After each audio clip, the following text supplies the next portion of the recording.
right, folks, welcome back to another episode of your favorite podcast audio show on the goddamn fucking world and YouTube show. That you're going to be catching us on the tube, on the fucking booby tubey of the use, because we got a glorious guest with us this evening. You know what I mean? When you think of actors from New York, you know, this is an actor that automatically jumps in my head. You know, the first time I seen this gentleman, I want to say was a little horror film called Street Trash, and he is so he demand one of those guys that demands attention on screen, and he has this way about him that's just so kind of cool. You kind of want to know him and be friends with him. And hopefully we'll be able to become friends with him today on the BoomBastiCAST. That gentleman is the great James Lorinz, from Frankenhooker fame, RoboCop 3, King of New York, one of the greatest movies of all time. Abel Ferrara, somebody we appreciate to the nth degree. You know, he was in Bridge of Spies with somebody that Alexander Hawk would love to just take the trash out for this gentleman, Mr. Tom Hanks. Hanks for asking. Mr. Tom Hanks. You know, the Irishman. He worked with the great James Balsamo on 14 Ghosts. This gentleman's all over Becker TV, NYPD Blue, all over the place. He's a director in his own right. You know what I mean? He did a film called Swirly, which was good times. I don't know if you got to check that one out, Hawkman, but that was a lot of fun times. It was on the YouTube. Okay. So, yeah, I haven't seen that one yet. Sorry. That's good stuff. I won't hold it against you. Maybe he will. Maybe Hawk will watch it in the next 5 minutes before we have the interview with him and he talks about it. And then you can say, absolutely, I seen it. But yeah, this gentleman's great, you know. Facebook, I think we connected through the Facebook. We're friends on there. And, you know, for a lot of the bad things that come with Facebook, with all the drama and all the bullshit and all that garbage, there are some good things that happen on the book. And that is, you get to connect with cool people like this that you regularly wouldn't be able to, you know. And with that being said, ladies and gentlemen, James Lorinz, welcome to the show. Mr. James Lorinz, how you doing over there? I'm very good. How are you? Doing fantastic. Alex, how you doing up there, bud? I'm doing great. Ready? Here's some great stories of behind the scenes debauchery and other things that might have happened in your long career. Behind the scenes. But in your case, it's behind the screens. Yeah. That's right. You try. Yes. Can you order some extra wasabi? Hey, we need some wasabi over here. Pronto. Thank you. If we ever get a big enough budget, we're going to pay people to do dishes behind that curtain. Oh. Yeah. We're working on it. I'd like that. So we'll kick on in. Now, the first time I remember seeing James, it stood out to me heavily, was, I believe, your first feature film, which was Street Trash, of course. You know what I mean? Yes. You know, that was in the 1987. You know what I mean? What I remember, the two things I remember from this the most is the colorful gore and your colorful character. You know what I mean? I love that character, the wisecracking, you know, kind of like the boy next door wisecracky type deal. It's got kind of like a little Bart Simpson in there. Like there's a little bit of Bart Simpson vibe going, you know what I mean? Wow. I think so. Yeah, sure. You know, you got J. Michael Murrow directed, and Roy Frumkes. You know, he also did a really cool, I believe it was a Day of the Dead documentary. He did a Romero documentary that was really cool. Document of the Dead. Document of the Dead, right, yes. Right. That was very cool. So how did this come about, getting involved with Street Trash?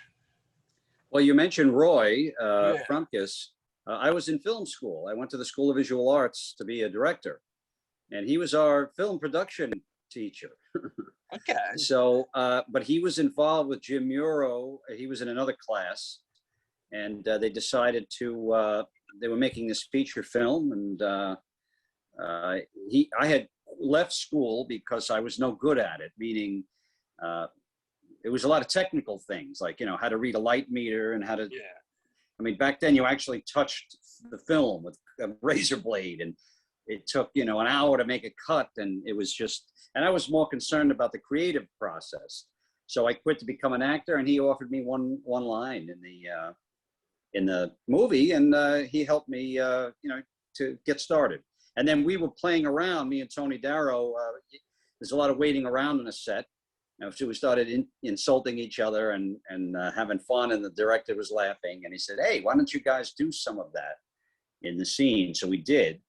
And then a couple of weeks later, they wrote another scene for us and said, "Hey, we want to bring you back."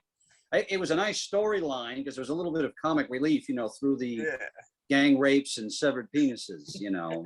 It's good to have a laugh in between that. It's good, yeah. Yeah. So, and then they wrote us in again. We had a third scene. So it really, you know, it was a really good experience, you know. Yeah. And I didn't even have to sleep with him or anything. He just gave it to me. Best way to do it. Wow. Yeah, the exchange between you and Tony Darrow, the multiple ones are fantastic. I love them. Like, and the shit, especially the shit talking when you guys are in the station. That's great. I love that. Yeah. Well, Tony is a performer. I mean, he's done nightclub acts and stand-up comedy. He's a singer.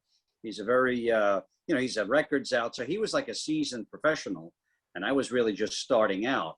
But you know, a lot of the stuff that you see us talking about is just us kind of screwing around, you know, our own characters, you know. Yeah, it has that vibe. Like there was a lot of like was there a lot of improv that they let you do? Like when you said you guys were going back and forth, was it? Well, what they would do is we would improv. I remember we were in the first scene, we were in a car improvising. And so they kind of took certain things that we said and incorporated them in. So we didn't just make it up, but we, you know, he allowed us to flesh out the scene, and then he took out the best lines, you know. I'm sure there was some other things that weren't that funny, and then they cut it out, you know, cut it together nicely. But they allowed us to you know, create, which is, you know, that's most times when you get a job as an actor, you know, you say what's written, and you don't leave out a period or a comma, you know, because, you know, there's writers involved and all kinds of things, and they get very, you know, possessive of their work, you know, and they don't want, you know. But some directors are like, they want to just bring that energy to it, you know, and make it the best that it could be. So he allowed us to you know, contribute a little bit. I love how much of a slick talker you are, and you get those little like insults in. Like there's a line of dialogue where you were like, he's like, "Oh, you hate me, you don't like my food, the food we make," and he's like, "You're like, oh, I was eating the food when they raped and killed your wife." It was just like, I don't know, that's awful. I shouldn't have never said that. That's terrible. Yeah, but it's all for the celluloid. It's all for the great. But you know, the editor did a good job in also picking out the takes that we did and putting dialogue from another take off camera. Like they really created that, you know, because when you're doing a film, it's pieces, as opposed to if it was a play, it would be nonstop and you would just watch it. But like he took lines that we mumbled from other takes and put them together, so it looked like it was one conversation.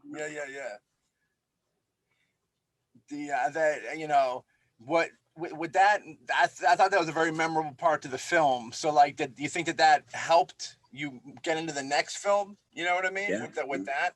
Oh no, absolutely. You know, I put together a little tape of my scenes. You know, I had about 5 or 6 minutes in the movie, and I got an agent and a manager, and just on that thing, and you know, I got into it. I was on a TV series for a while on CBS, and I thought, hey, this is going to be easy.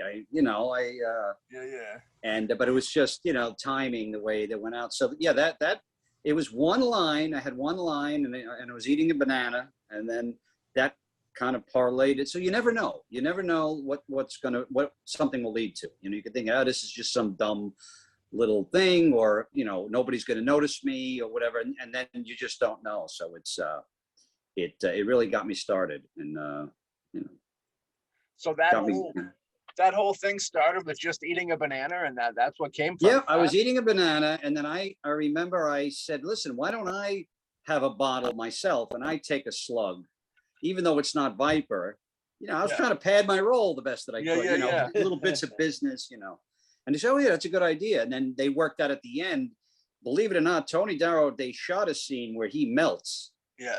And they, I don't know, technically they weren't happy with it, so you don't see it, but they shot him, and you know, with all the, I don't know what color he was, but, you know, him melting. So I'm really the only guy that survives in the whole thing, I guess, you know, Yeah. to be the new Don. Well, that's what I think happens, because when Tony goes down and you're left there and you're kind of like, all right, guys, you're working for me now. They don't really have any like, no, we're not. They're kind of like, okay, boss. Like they're just gonna fall in line. You know what I mean? I would love to have seen a sequel of that character move on where he became the Don. That would have been good. No, no sequel, no sequel. No sequel. You can't touch that anymore. Yeah. Although it's funny, Roy did write a sequel, and he told me that because so much time has passed, he called it Street Trash 3 instead of 2. Skip right over the second one. Yeah, he went right to the next one, you know. That'd be fun. That'd be a fun world. The traveling. Well, Jim Muro, you know, Jim Muro also created a very nice career for himself from that. You know, he's one of the top Steadicam operators in Hollywood. Yeah. So he works on all of Kevin Costner's movies. He's worked with Clint Eastwood. As a matter of fact, Street Trash, the whole movie is shot on Steadicam. So that movie was almost like a reel for him. Yeah. To see what you could do visually, because that was a new technology, you know, back in the 80s, you know. Now it's like, you know, the cameras themselves have their own little Steadicam built in, so to speak, to you know. But he had this giant contraption that he had to wear, and you know, you run with the camera. If you know, it's actually a beautiful film to watch, technically, believe it or not. I mean, it is. The subject matter is questionable, but the actual the cinematography and the lighting and all that is top notch, you know. I really think that's why it works so well, because you do have this really dark, twisted story, right? Within beautifully shot. You know what I mean? Yes, absolutely, and no blood, no gore. Yeah, you know, it was yeah. You know, 120 Days of Sodom there. That movie's a little more extreme, but I think that kind of fits in the same category. Are you comparing Street Trash to Passolini? To a degree, yeah. They'll like that. They'll appreciate that, yeah. Where it's boy. Wow, now you're gonna bring in Francois Truffaut in a moment. Yeah. Where it's no, we didn't have anybody eating their own feces in Street Trash. You gotta give Muro credit on that one. I tell you, the manja scene. Yeah. Well, that's the thing about that movie that's crazy, and kind of like a Serbian film of more recent times, where like the subject nature is like horrifying, but they're shot very nicely. You know what I mean? Did you see the movie that Abel Ferrara did on Passolini? I did. How was it? I didn't see it. Did they? It's more about him, right? His whole career, or is it about the making of Salo? I believe it's like because he died right before the movie came out. Oh, okay. I didn't know that. I think it's like the last couple of weeks of his life. Okay. It was very good, like super artistic. That was Willem Dafoe, right? Played him? Willem Dafoe. Yeah. Did a superb job. It's one of the most realistic oral sex scenes I've ever seen in a film. Is in that film. They touch base on the death. They don't go too deep into the death. You know, Abel Ferrara is a master filmmaker. I love Abel Ferrara. You know, unfortunately, he kind of makes films out of the States now, and we don't really get to see all of them, unfortunately. Yeah. Like that one was held. I didn't see that for years after it came out. And then he did another New York movie with Gerard. Depardieu? Yes. Where he was like a politician or something like that. Oh, okay. That was good too. But yeah, the Passolini film was really cool. And then they do show the death, and it's really vicious. Where like I believe there was like these local hoods, so to speak, in that area that like prostituted, and every now and then he'd like hang out with them, and they followed like one of them. And him went to the beach, and I guess a group of them followed them there, and then they like robbed him, and I think they stabbed him, And then Oh, like wow. they drove over him with a car, and like that was the end of it. Oh, It's really a dark, but he had a weird thing where like the governments didn't really like him either, because he was very like rebellious and his Yeah. themes and stuff. well, So, yeah. Now I'm going to go out on a limb. I'm not going to compare him to, but similar to the effect that, John Lennon had yes, on, I mean, of course, he was preaching a whole different ideal, yeah, but, he was influencing people, and sometimes you wind up dead, when you, for sure. Yeah, whenever it's anything a little different, people, out of the norm. right.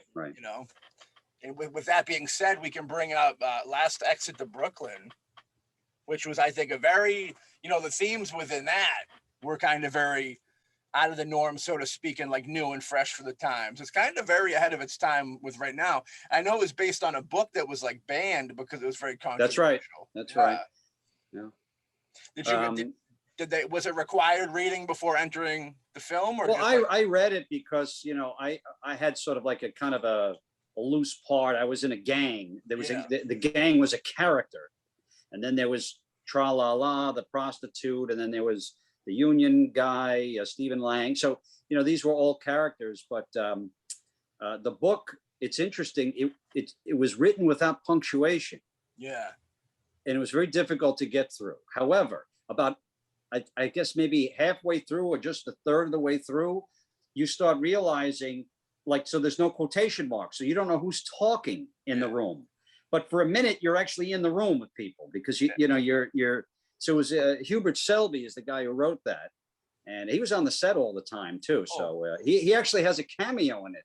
He's the guy that, if you remember the is it Georgette, or who the cross transvestite, Georgie, yeah.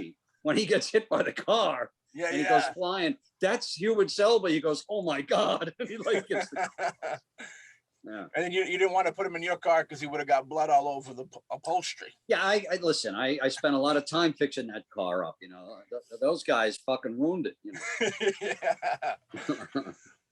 What did you get a chance to meet the author on set? Yeah, he was on the set all the time. He's a good guy.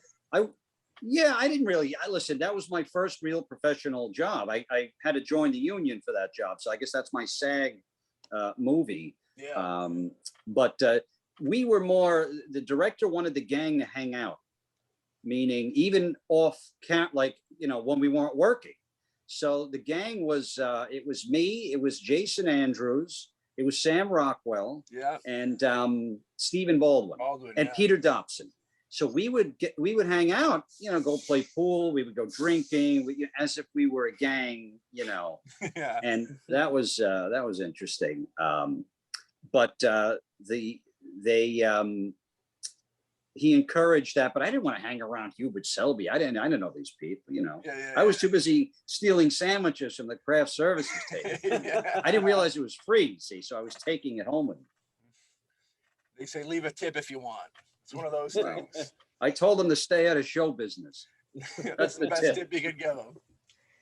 I like when the writers go and do weird things like that without the punctuation and stuff. Anthony Burgess did that with Clockwork Orange as well. Like and it helps create that world. You know what I mean? Yeah, that's another tough book. And not only that, but the different words, that you have to look up in the back of the book to find out what the hell's going on, But that was a banned book. It's very, the subject matter, geez, I'm thinking all these projects I'm involved with, you can't even see them, they're just, street trash.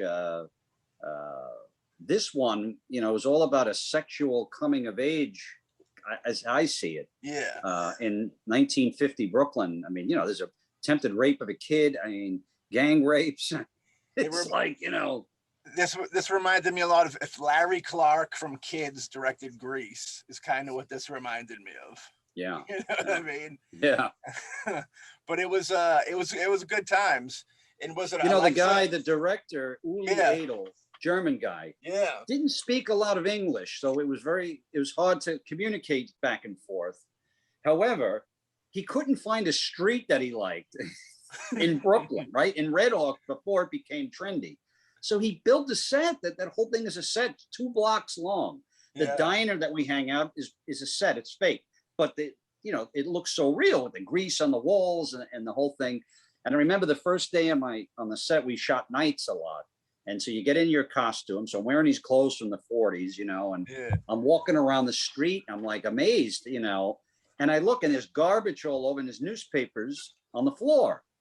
So I'm walking around, I pick up the newspaper. So this nut had newspapers printed up from 1950 and ripped up and thrown on the floor. They were actual daily news, like with the, comics and ripped them up. Now, nobody knows that but him and maybe the actors. Maybe the actors didn't know. I don't know. But that sense of realism, you're involved with something, interesting, special, different, Yeah.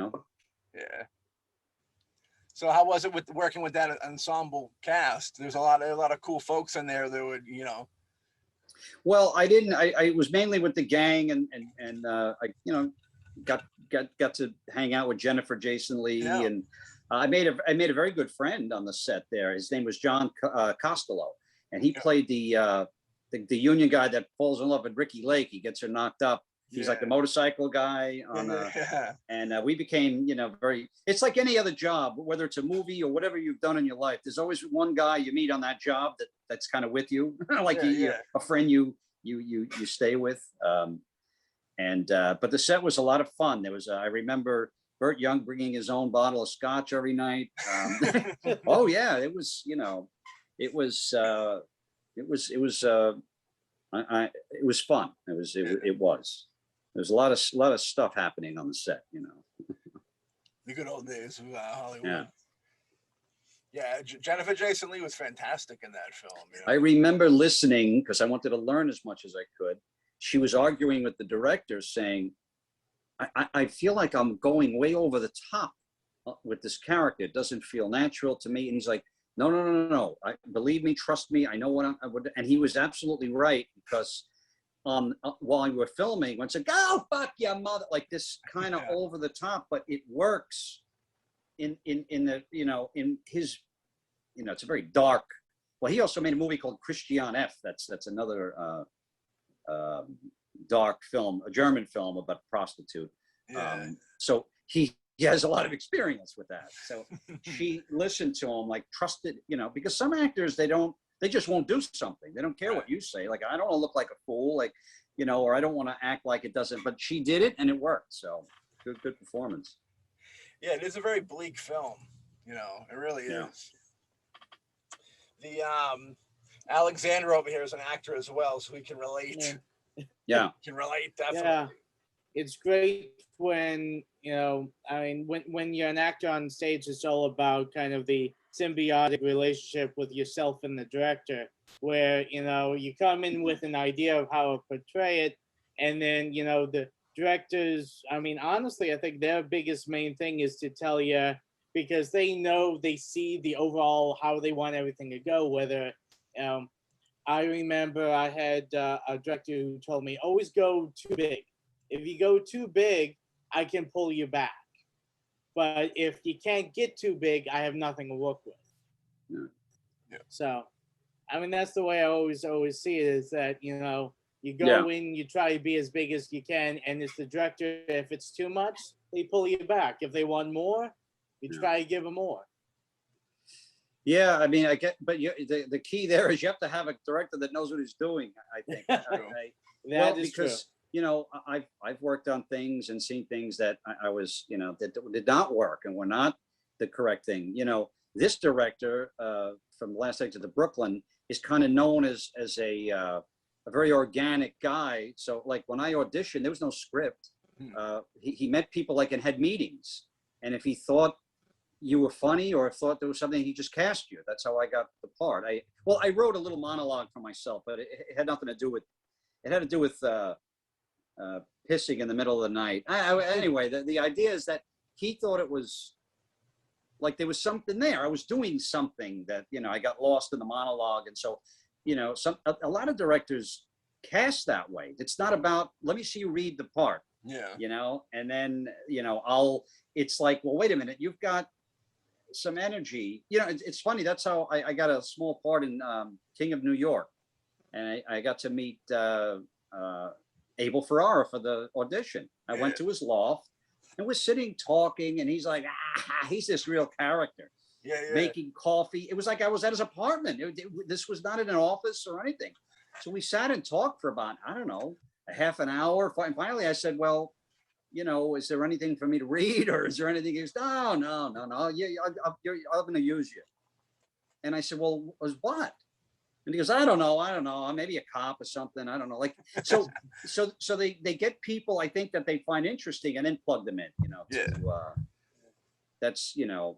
that's one style, Yeah, I think it's one of those things where it's like they see the work beforehand, they meet the person, they want to know that they're going to click with them. The most important thing is that they click, I think, you know what I mean? I think you're right, but also, the best, if you're a truthful actor, you're going to be who you are. I mean, yeah, you could play a period piece and a character, but if the basic character is honest and truthful and there's something interesting happening, that's kind of, at least you're halfway there, because sometimes you cast the wrong people.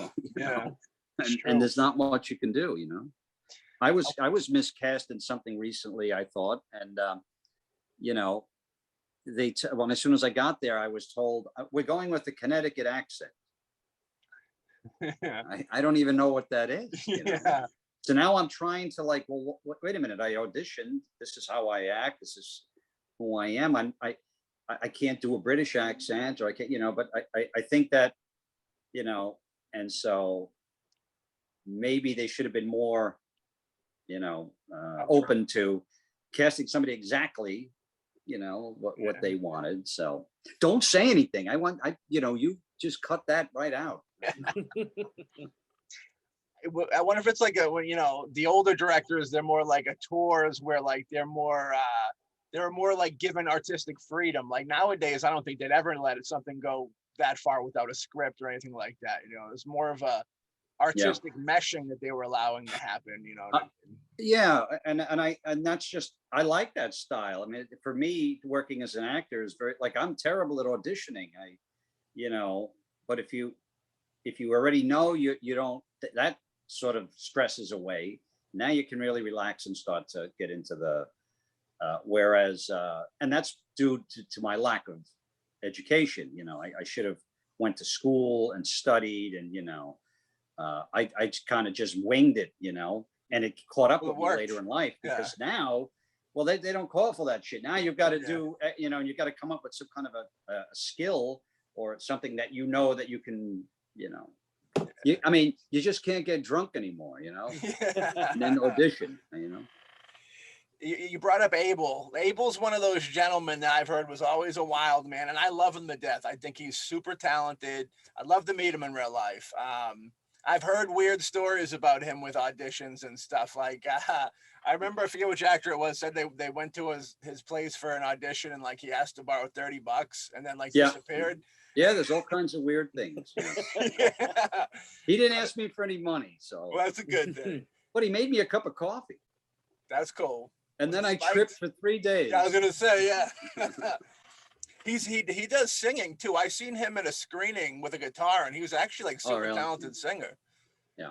I think he's a full-blooded artist. I think he painted. I think he came from like a painting background or something like that. Yeah, interesting guy. And these are the people you want to work with. For sure. I mean, these are the artists that are crazy. They're mad. They're nuts, and I agree. They're good nuts.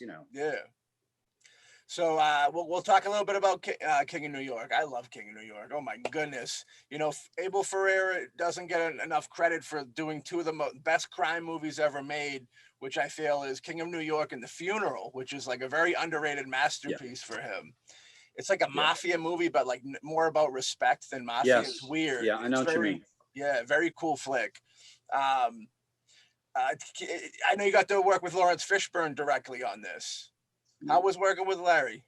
Nice guy. I mean, because he was one of the first, big stars I've ever met. I mean, I Apocalypse Now is like my Bible, along with Raging Bull and The Deer Hunter and Taxi Driver and all these, and here he is.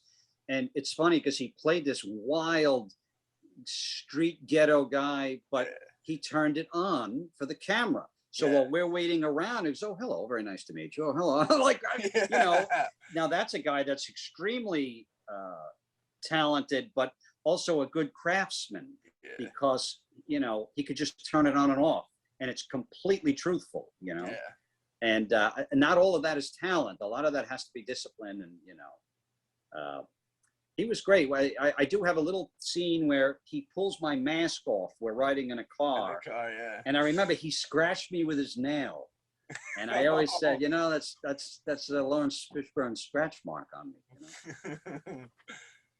He's very 80s hip hop in that film. I think he's trying to. Oh, yeah. I think that's what he used for influence a lot. It was, but like, you know, like Alex was saying, he went over the top, and then if you want to reel you in, you can. So that was his choice to do that over the top, and it worked, you know.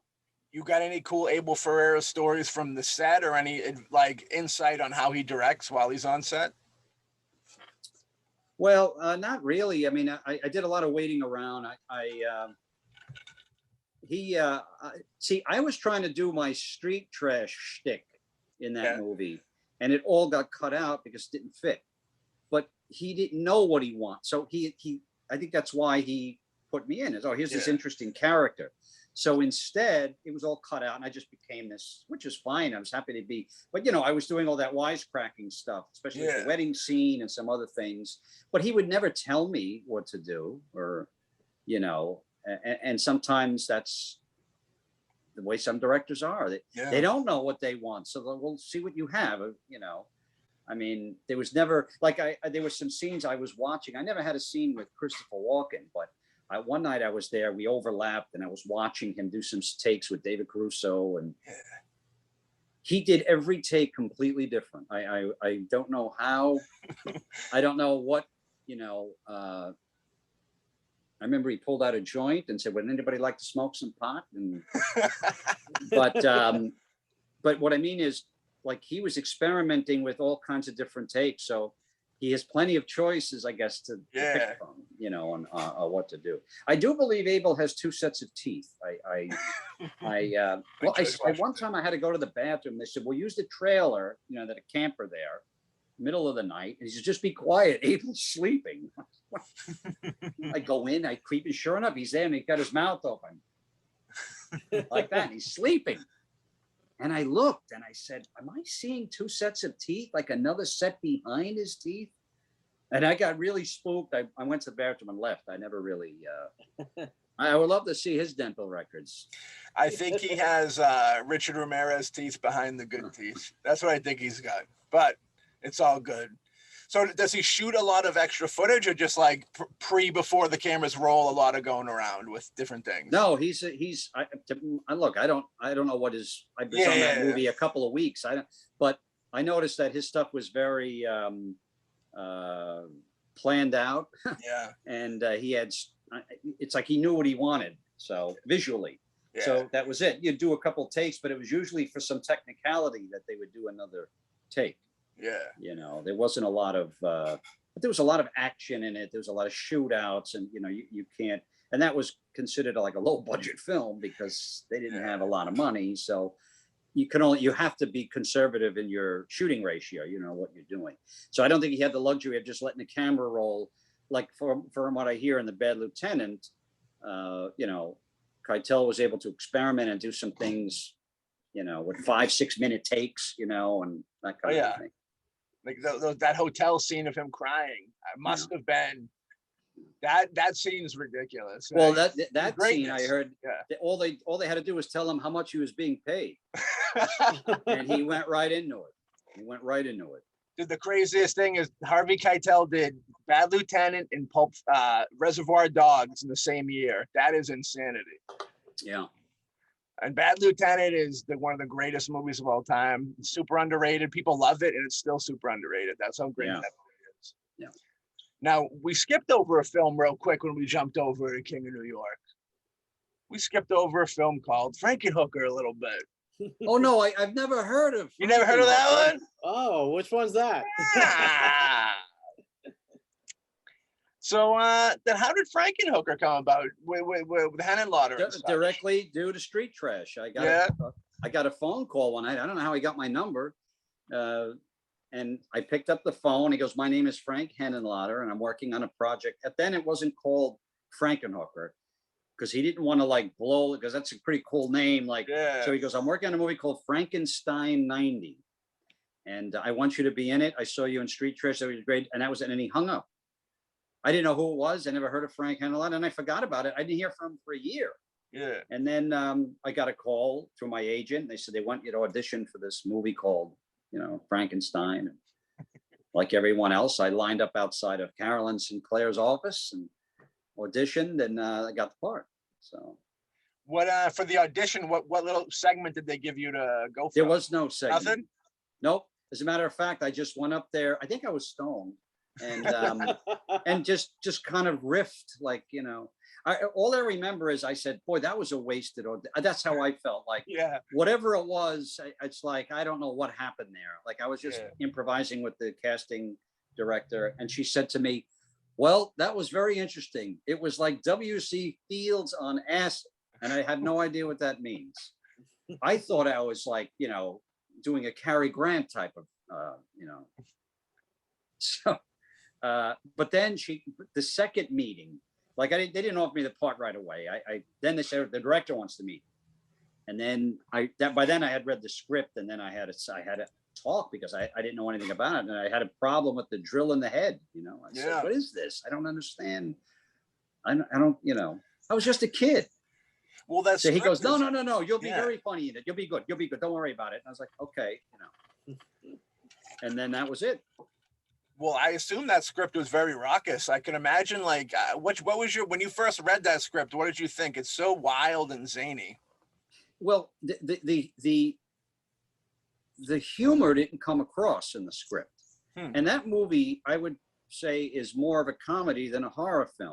I agree. Not a comedy, so more like a comic book, I guess. Yeah. And that's why it was so popular, and it, like, kids rediscovered it 20 years later. That's why it's still, we're even talking about it. So he really had a unique idea for that.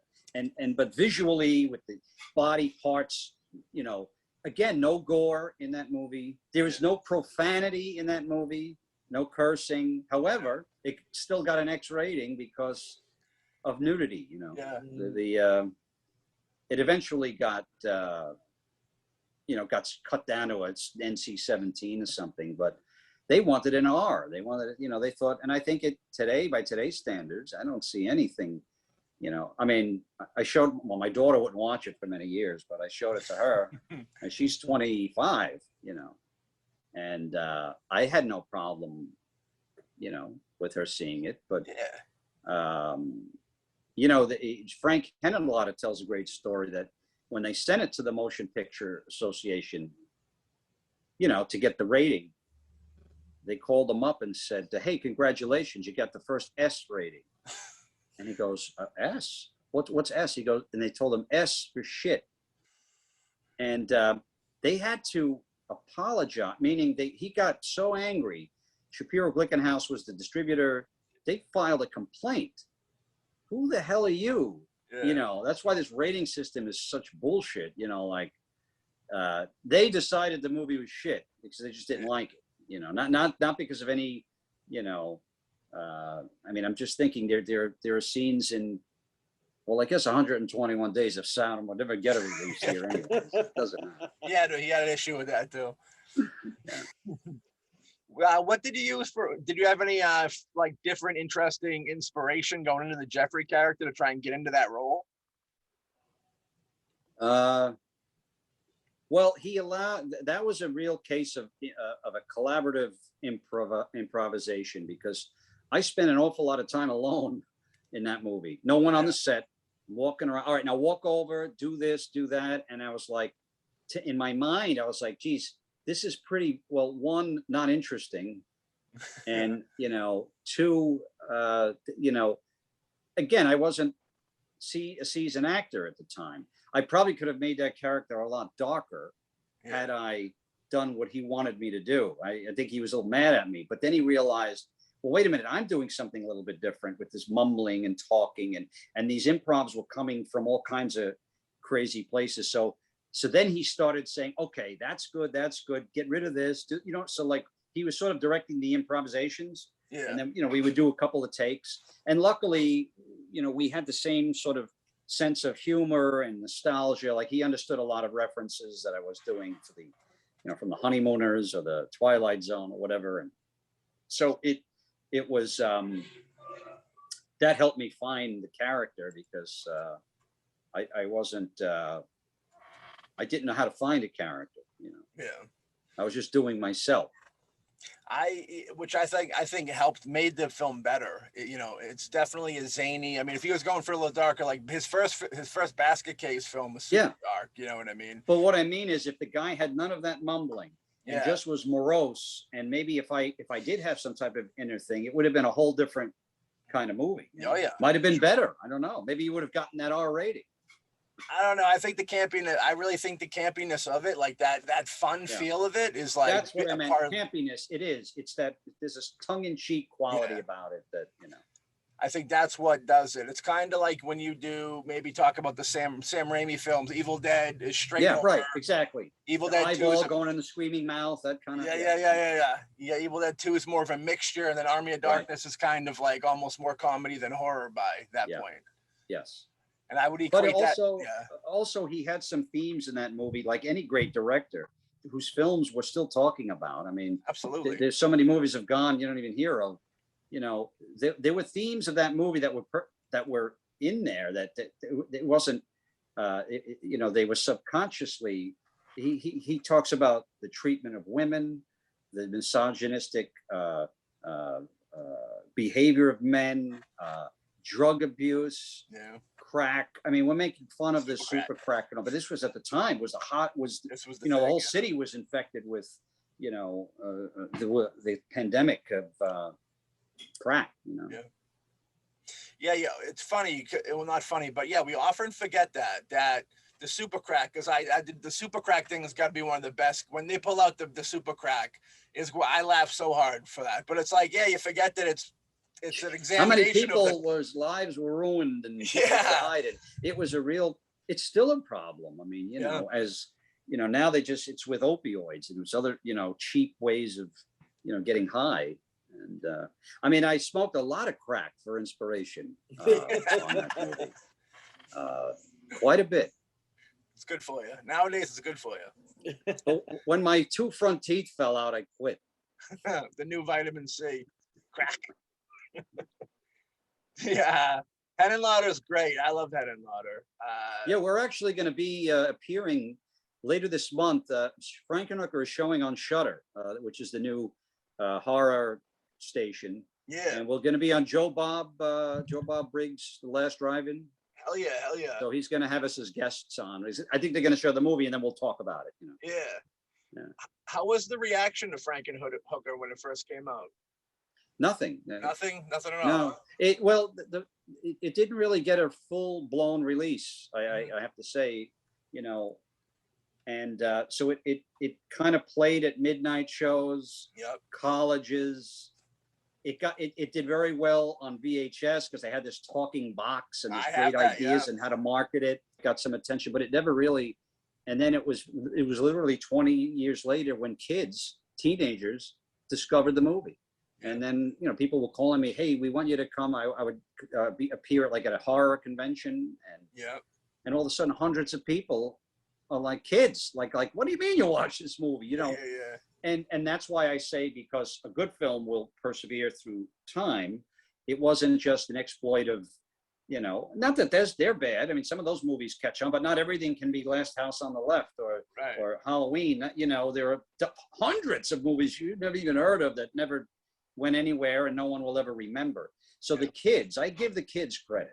You know, if we could get these kids on crack, then we'd be talking about something. Super crack.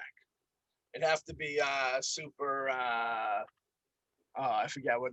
There's something else terrible going around right now. Always something. Yeah. You know what I mean?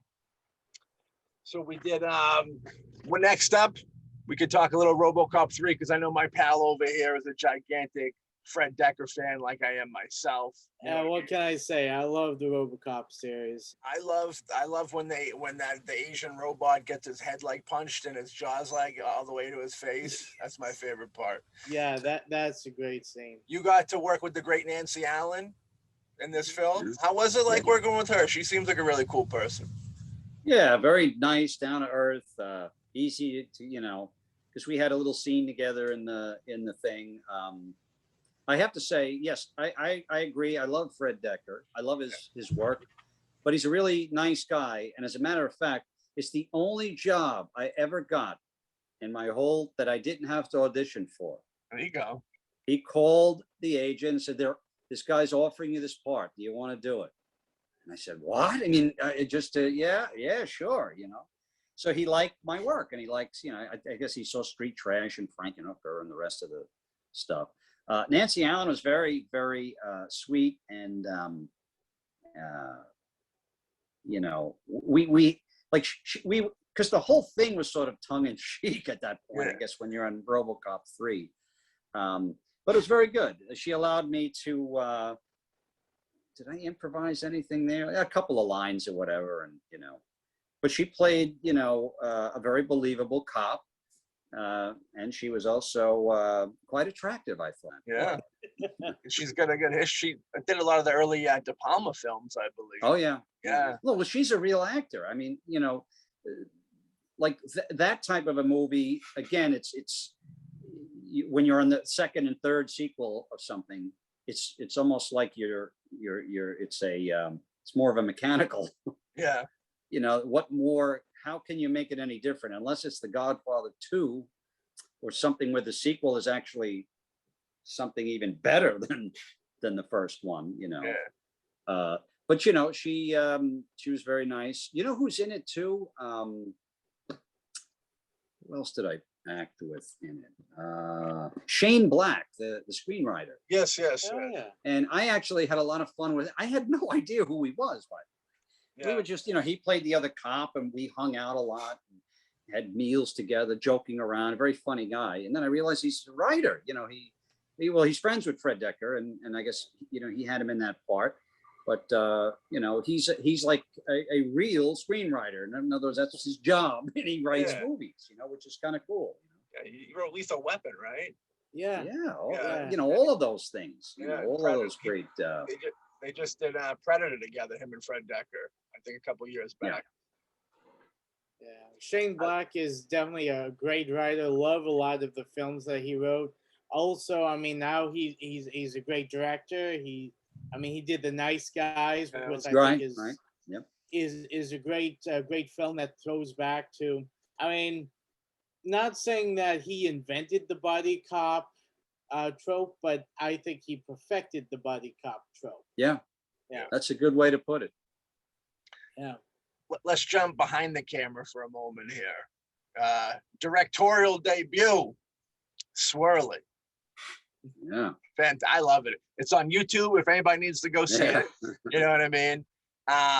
Tony returns. You got Tony returns. David Caruso. You've worked with him a few times. He can return for it. And the story is, I believe the Frankenhookers were producers. Were almost going to get involved with making a feature-length film of this at one point. Yeah, well, it was going to be a feature. But back then in the old days, what you would do is you would shoot a couple of scenes to raise money. And especially when the lead character is an ice cream cone, you got to have some kind of thing to show somebody that, well, it's not exactly what you think it is. It's, it's a drama. It's a gangster movie. It's a horror. It's a lot of different things. It's not so. And that's how it became a short. I just had enough footage to kind of put some kind of a linear story, but it wasn't intended to be that. I wanted to make something because I used to love Mr. Softy, the ice cream truck. They wouldn't give me the rights, so I had to change it to Swirly because they didn't even want to talk. But he's dealing with human issues as well as practical issues of how to keep from melting. He wants to be warm, not just physically but emotionally. And the whole key scene of that is when he tries to commit suicide in the bathtub. He's warm for the first time. I love that scene. So what happens is Rocco Simonelli wrote the script. He's the guy who wrote The Substitute, Substitute series. And so when Caruso refreezes him. He wakes up and he's in a mental hospital. You know, like what happens? You try to harm yourself. You got to go to therapy. You got to get medication, antidepressants. You know, and he decides to come back in his life. And so I'm going to make that one of these days. I still have the script. I want to shoot the original. It's very simple, very similar to Frankenhooker in terms of campiness. Yeah. So, but there's, you know, like the suicide scene is what Shapiro and Glickenhaus didn't like. And then Really? after I was talking to them for a while, I realized they wanted to make a children's movie. They wanted to make like they saw a kid's movie. They didn't get it. I think Jim Glickenhaus got it, but you know, he was directing, he left the country. He was directing a movie called McBain. Yeah. And so now, you know, you've got these people in the production, you know, producer's office who literally were running errands on Frankenhooker. And, you know, now that they're telling you what they want and what it's going to be. And I already wrote the script. I wanted to get an advance because once they give you a dime, they're in. They can't afford to, you know. So we let them read the script and they passed on it. So, which I was fine because it was the first company I took it to. And I was like, oh my God, I'll find somebody else. I don't know if you don't get it. And that somebody else never appeared. Came close a few times, but I think you know, film schools really now they do, but they should teach a class, which is how to take a meeting with the producer. Because, you know, I was in situations when I went out to California second time. And so they got me a meeting with Ivan Reitman. And he had seen it and really liked it. So now I'm in his office at Universal Studios. And again, I don't know what's happening. He's laughing. We're talking about laughing. It's like it was hanging out, like we're doing the show here, you know? Yeah. And he goes, well, listen, you know, anytime you're in the neighborhood, you're right, come on in. And, you know, that was my cue to say, well, listen, here's what I'd like to do. Here's how I'm going to do it. This is how I see it playing out. Here's the distribution angles on this. You got it? He's not, I thought he was just to say, hey, I want to make your movie. You know, nobody is going to say that. Yeah. You have to tell them why they should. And I didn't. And, you know, so those types of situations, like opportunities come up, you got to be prepared for, you know. They would have been too big though if he got involved. It would have been, you know. That'd be a great. Yeah. He could have been in the Ghostbusters 3. Well, that's what I mean. And I don't know, you know, what he was thinking or what, but the fact is it's a very powerful man. Yeah. That maybe if he didn't want to do it, he could refer me to someone else. Or, that's true. You know, the fact that he would be a champion of the project. I said, well, listen, if you don't like it, talk to Ivan Reitman and see what he says. And he may, well, it's not for me, but I think this is, you know. Yeah. He didn't sleep with me either. Maybe that's what it would have taken. Nobody wants me in Hollywood. I get on the casting couch, I put all the poses, I get ready, and nothing. I was surprised to hear they didn't like the bathtub scene because that's one of my favorite parts of it. Well, that's the movie. Human-like, that's the whole idea, the whole gist of it. Once you get past the fact that he's ice cream and you accept that, and now, okay, so he's got to keep warm and. You know, now you're going into themes that a lot of, you know, I guess that kids, I don't know. But this is the type of a movie that, you know, has to be made by myself, I think. You know, I can't, I wouldn't be able to just sell it to somebody. I don't think they would get it, you know. Yeah. It's like, it's very unique, which is a problem in studio world. You know what I mean? Yeah. Unique things they're afraid of. Money and that's it. They have to figure out how to make money. The problem, you know, the idea is though you can help them see that. Yeah. In the way that you pitch your film or your idea. You know? I had a quick question about it. Was the mafia mob people, the Iceman or his friend Mr. Frosty, any influence on this because of the mafia tie thing? No. Okay. No, but now I realize it was. Yeah, I was gonna say, I'm like Mr. Frost. I believe one of the guys he killed, his buddy was called Mr. Frosty, if I remember correctly. Well, they didn't want to even give me their lawyer's name. I tried to explain what I was doing, and I said, you know, and they were like, "What is this, a porno movie?" I was like, "No, I'm making this." And they were not interested. I said, well, can I talk to your legal department? No. And they hung up. Really? So I told Glickenhaus, I said, who, let's just call it Swirly. In other words, it makes it more, you know, like Mr. Softy is only known like in the East Coast and I think London, I think New York and Philadelphia. So we can make him more of a universal character. It's still the idea that he's an ice cream cone. I wasn't tied to Mr. Softy, and that way we don't have to worry about it, you know, to change the costume a little bit, maybe, you know. Yeah, it's interesting. They want, you know, anything that might, you know, not make them look good, they don't want nothing to do with. Right. No, I think they had other activities going on that they didn't want to bring attention to. There you go. That's probably it right there. Money laundering, anyone? I believe it.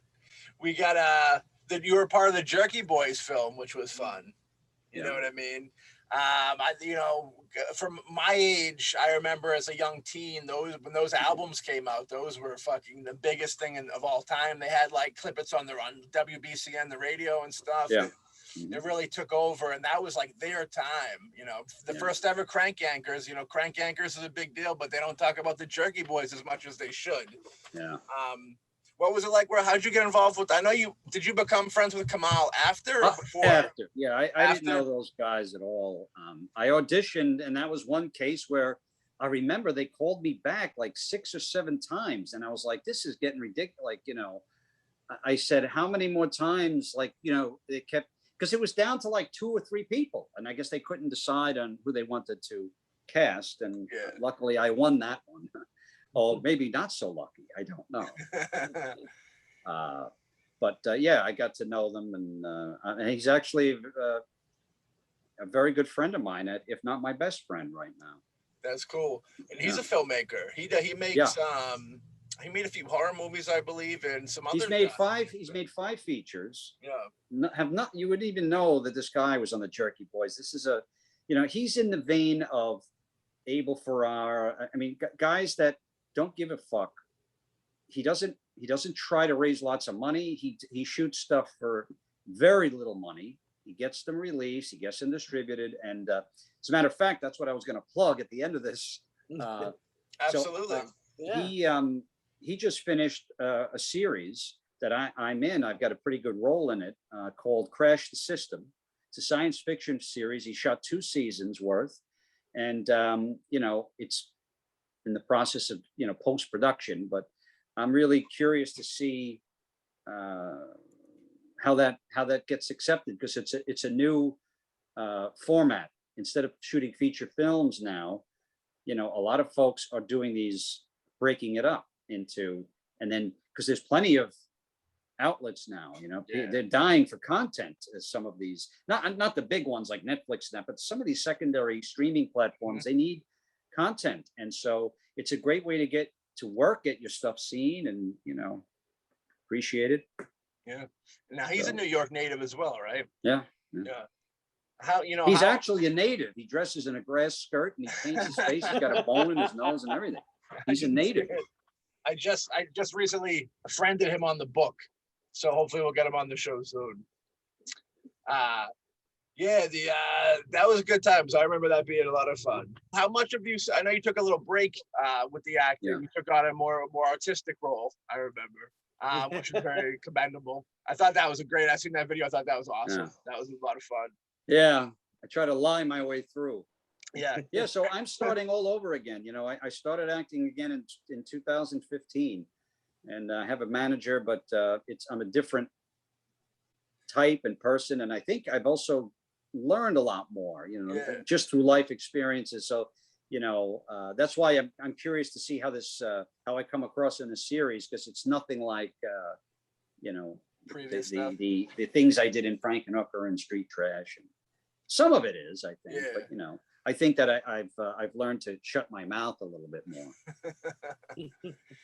Did you notice any big differences with the return from when beforehand to now, other than digital, of course, probably? Well, just that no one has returned my calls, so I've, you know. But that was you know, happening at the end of the first one. No. What's different is, you know, a lot of the auditions now and meetings are either Zoom or self-tape, and that's very difficult for somebody like me, where I like the energy in the room, and I'm having a lot of, when you do this, they want the actual performance. Like, they're not seeing anything like, hey, this is something I like, this tone or whatever, and you really can't get a sense of that by watching your audition. I mean, I'll have 4 pages. Within 8 seconds, they're either saying, I'll watch more, or they skip. This is how so they could tell right away what the way you look and the way you speak. It's not even so much the performance, so that's a little odd I used to actually go and, if I could get in to meet like the director or a producer or somebody, I usually at least got a lot closer, because I could make a little bit more of an impression, as opposed to, and I'm not technically savvy, so I got a shower curtain behind me, when I'm when you made your big return in 2015, Bridge of Spies. Yeah. Was that the official return film? Well, yeah, it was the first job I got back, a paying job, and I gave Tom Hanks a dirty look. That was my return job. And they left it in. As a matter of fact, I was in the trailer. It was very funny, because he's on a subway, and I just like, what the fuck? And and it was in the script. That little scene, that was Spielberg, and he's another guy that it's all up in here. I've never seen a guy work so fast in my life. This is a $40 million movie, and he's running around holding gels and like shooting scenes so fast, which is it's nice, instead of like Les is to Brooklyn, you'd wait hours, for the adjustments, and you don't have to do that much anymore, especially with the digital. I mean, geez, the existing light is beautiful now. Well, I know the new cameras pick up light perfectly. Yeah, Spielberg. I mean, it doesn't get much bigger than the name Spielberg in film. No. Did you any stories or inside look at what it's like to work with that gentleman on set? Well, the only thing, I mean, I was a part of a group. We were in a subway car, He was there, though. But he introduced himself. There were like 4 of us that were in the shot. He introduced himself, and he called us all by our first name when he directed us, which I thought was pretty amazing, because there's hundreds of people there. And I understand, like, that's probably part of his greatness, in terms of, he knows he's famous and he's this thing, but that he looks like, at one point he asked me, I want you to move in on the code. It was James, right? Like, he said, so I'm like, shit, you remembered my name. That was, I think it's a big deal, just to be associated, and even in an extra part, or a little, well, they call it a bit. I wasn't really an extra. That was the best $900 I ever made. Hell yeah. But so that was it. It was nice to get that part.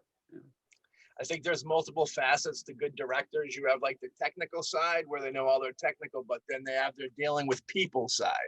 And he knows. I believe Spielberg is the technical side. Yeah. And he just casts people that he knows are perfect for the parts. And my part wasn't that important, so you don't spend a lot of time on that. But that's why he cast people like Tom Hanks, and and even some of the minor characters, they were perfect in the, like, I don't know, I mean, I've seen footage of him directing actors, but it's nothing like, listen, I need you to do a Connecticut accent on this. It's like he'll ask you, what do you feel about this, like, and make you part of the equation, instead of that you're, as an actor, you're just trying to give him something. Like, he didn't sleep with me either. Next time. Did Marty Scorsese sleep with you? He gave me a prostate exam. That's good enough. I'd take that. 1 or 2 fingers? That's the question. 1 or 2 Oh, he's fingers. got thick fingers. They're like bananas, those fingers. And they got mustaches and big eyebrows on them. They got big eyebrow mustaches on them. Another gigantor, huge filmmaking name, Marty Scorsese, and especially being a New York dude, that has to mean a little extra to you. Yeah. Being able to work. Well, he started all this trouble for me. When I was a kid, I watched his films, and that's what I wanted to do. Yeah. And, you know, it was easy for him, but not me. Anyway, no, that was great to get that little thing in The Irishman. Yeah, The Irishman. Yes. Yeah. You know, the best part of that was I got to watch two great actors work. And Al Pacino, in my mind, has surpassed them all now. He was amazing. They were all, but as I was watching them, I realized, my God, they're just some guys having fun. You know, Scorsese would come in, they were laughing. You know, and this is kind of nice, like to make not only your living but your work like this. Like everybody's part of it. You know, but the reason why I respect Pacino so much is so there's the scene where he's yelling at us in this office and he's screaming at us and he's like, "You dumb motherfuckers," and spitting. I remember he spit and a thing went right under my lapel, a ball of spit. I was like, my God, this is fucking great, you know? And so now this guy's 75, 76 years old, giving his everything. They would stop rolling and the guy's like wobbling to come in and help them. He says, he's an older man. This is not, but he's giving this performance, right? So after they shoot all of his stuff, now they turn the cameras around to get our reaction, right? And that's, you know, that usually that means everybody on the other side goes home and they bring in a PA or somebody to read the script and you got to pretend. Well, he not only stayed, he gave the same performance off camera, meaning he wanted our reactions to be him, you know? And I mean, that's that level of nuttiness, right? When you think about it, is so inspiring, you know, like Abel Ferrara, like, you know, guys that get totally immersed in it. Yeah. In other words, he could have left. He was tired. He's working all day. But not only that, given the same spit spewing speech, not being filmed. Yeah. It's not about him. It's about the guys, you know, watching him. So I've heard that story a few times of, like, you know, great actors that when they could go home, that they do the reverse. You know what I mean? Listen, there's that famous story in On the Waterfront, you know, with Brando and Rod Steiger. And Brando does this great scene. Rod Steiger, they turn and Brando left. And Steiger was, "How dare you? Like, this is one of the most touching moments of the film." You know, the whole "I'm a bum," you know, that speech. Yeah. And the guy left. And so whoever's reading it with them, you're not going to get the same, you know. That's craziness. Yeah. Brando's a madman. He's an interesting character. Yeah. Now, I know that you said that you're not like you're a movie fan, but maybe not like the biggest, and you got like 10 movies that you like to watch on continuous rotation, so to speak. I believe we got 12 Angry Men, Them, It's a Mad, Mad World, It's a Wonderful Life. What are some of the other ones that you enjoy? The K Mutiny, The Godfather 1 and 2. Classic. Raging Bull, Taxi Driver. Then there's some other movies that have become favorites of mine, like Who's Afraid of Virginia Woolf? Yes. I mean, it doesn't really fit in these films we're talking about, but if you know, we think about Elizabeth Taylor, and that's like an amazing, that's like De Niro and Raging Bull, her transformation and what she does. I also like TV shows. I'll watch The Honeymooners, The Twilight Zone, The Odd Couple. Hell yeah. You know, I guess I got to expand my horizons. I just watched a movie for the first time that I hadn't seen before, a Hitchcock movie called The Wrong Man. With Henry Fonda. Yeah. I couldn't stop watching. Like, usually it takes, you know, I get distracted, but it was really well done. Not just from an acting standpoint, but the storytelling. And, you know, Hitchcock's always got something going on. He does. In his movies. Yeah. Yeah, I watched, speaking of Henry Fonda, 12 Angry Men, I watched that for the first time, like, maybe 2 years ago. Yeah.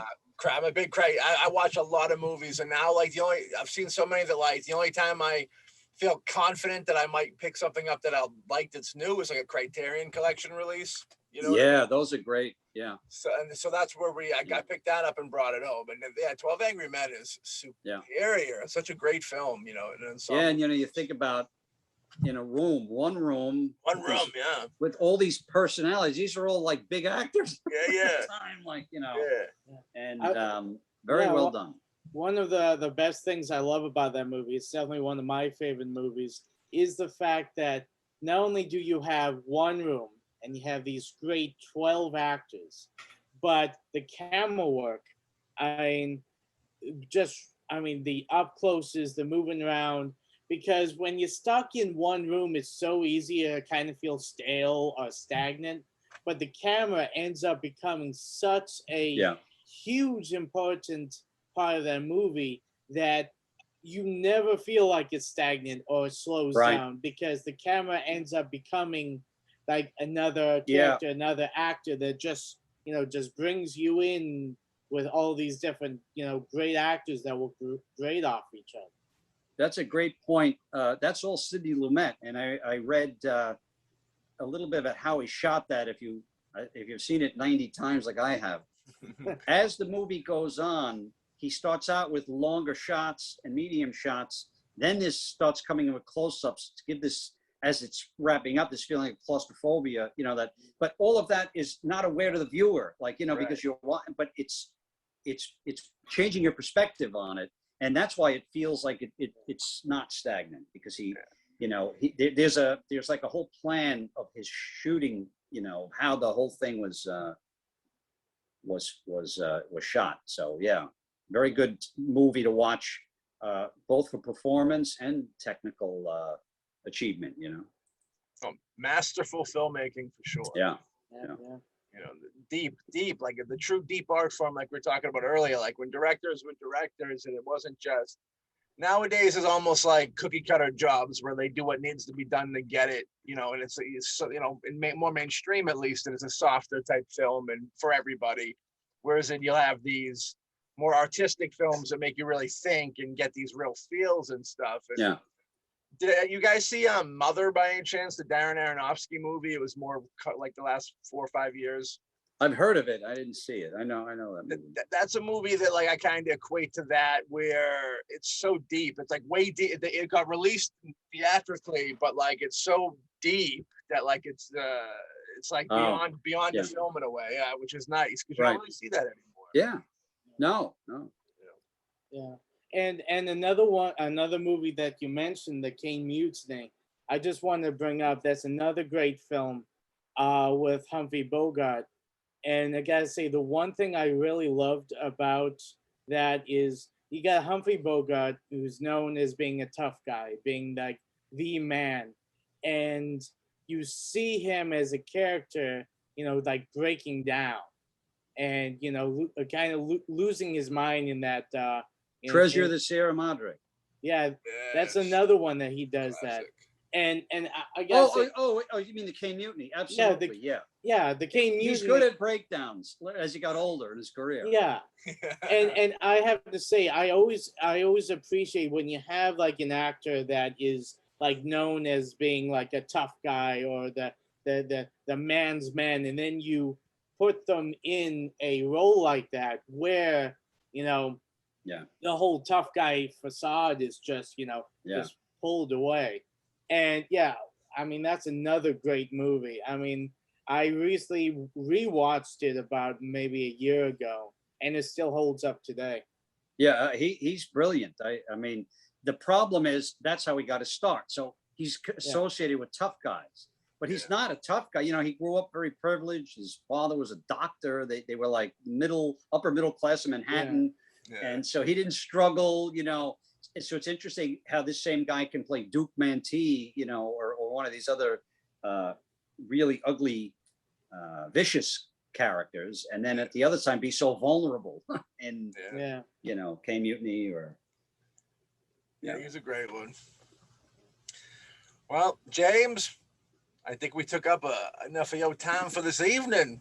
Well, it was a pleasure chatting with you too. It was very refreshing. Thank you very much. We usually like to ask one question beforehand before we depart.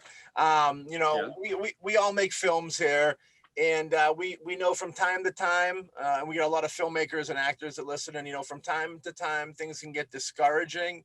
Do you have any advice or anything that maybe you use that, you know, when you go through maybe a tough time or a slump that can keep you positive to kind of keep moving forward with film or any kind of passion that somebody might have?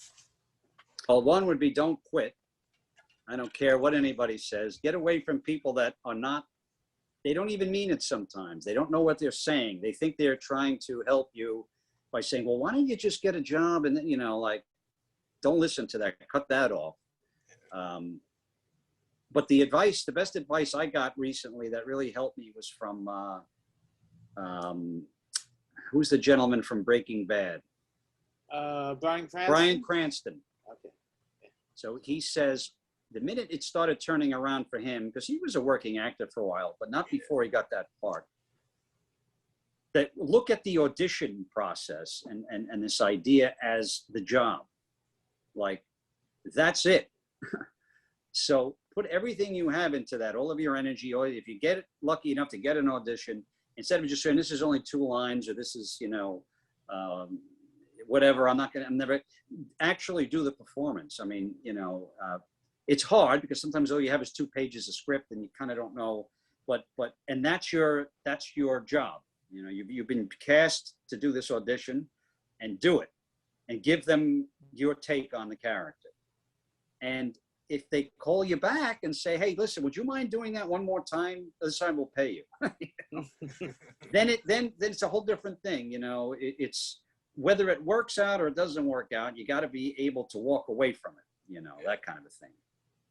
Also, if you could prostitute yourself to producers, that helps. Try and sleep with all the big directors. Well, that was great advice. We thank you, sir.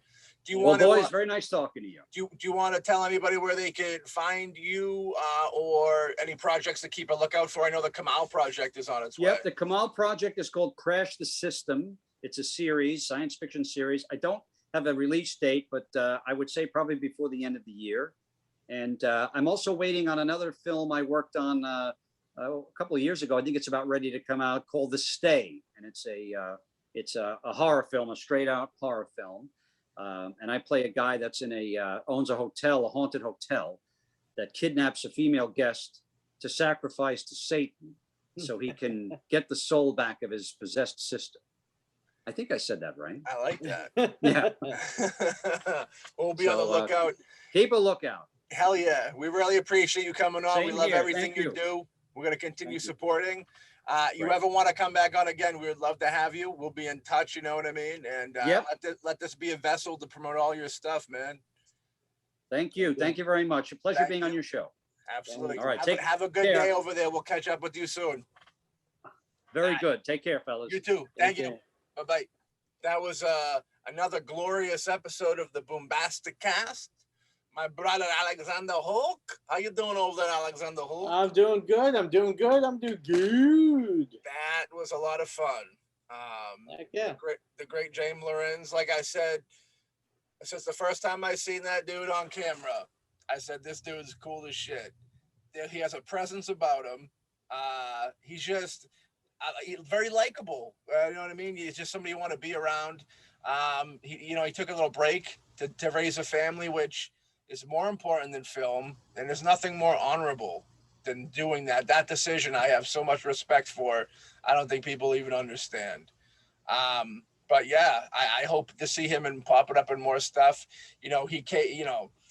Iconic films before the break. Coming back, iconic films, dude. Scorsese, he's killing it, dude. Working with Kamal. Kamal's a good dude. We're gonna get him on the show.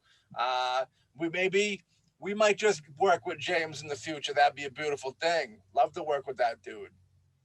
Great dude. Love to have him on the show again. And do you want to say anything, Hawkman?